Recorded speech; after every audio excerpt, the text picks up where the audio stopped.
ভাই রে ভাই, যেই পরিমাণে গরম পড়েছে, মার্কেটে গেলে মানুষের মাথা আর ঠিক থাকবে না।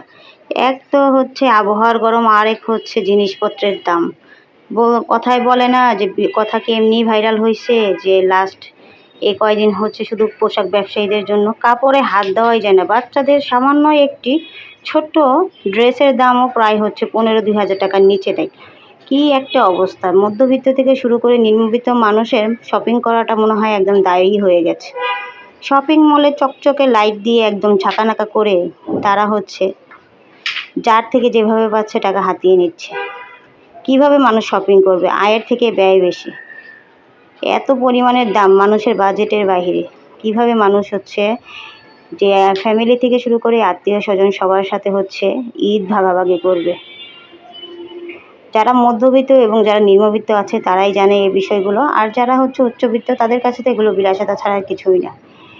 তো আমি শপিং করছিলাম আর হচ্ছে ভাবছিলাম যে আসলেই জিনিসপত্রের যে হারে দাম বেড়েছে কিভাবে কি করা যায়।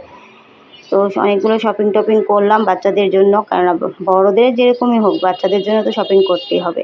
আর শপিং করতে বরাবরই আমার ভালো লাগে বাচ্চাদের গিফট করতে। এখানে কিছু কুকারিজ আইটেমগুলোও দেখছিলাম। এই জিনিসগুলোরও দাম এত বাড়িয়েছে মানে হচ্ছে হাত দেওয়াই যায় না। ঈদ উপলক্ষে ভাই এগুলোর দামও বাড়ানো লাগে। এগুলো দিয়ে কি করবে?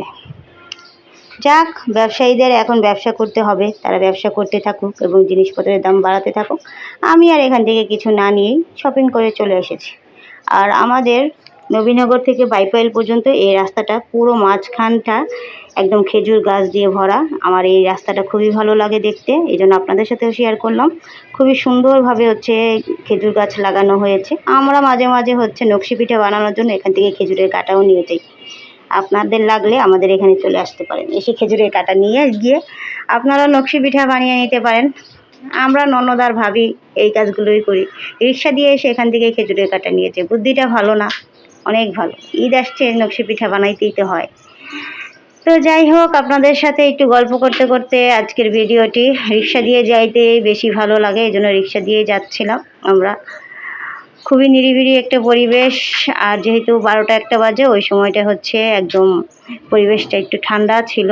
প্রচুর গরম ছিল, মনে হচ্ছিল যে কখন বাসায় উড়ে যাব।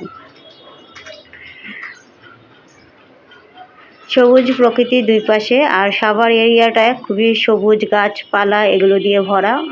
এই জন্য সাভারে থাকতে আমার সবচেয়ে বেশি ভালো লাগে। নিরিবিলি একটা পরিবেশ, স্নিগ্ধ। ঢাকার যেমন হচ্ছে মানে জনবহুল এলাকায়, এই এলাকাটা ঠিক সেম না। এই এলাকাটায় হচ্ছে কিছুটা গাছপালা আছে, নিরিবিলি আছে, কিছুটা ফাঁকা জায়গা আছে, খেলার মাঠ আছে। সব কিছু মিলিয়ে আজকের ভিডিওটি। সবাই ভালো থাকবেন, সুস্থ থাকবেন। আল্লাহ হাফেজ।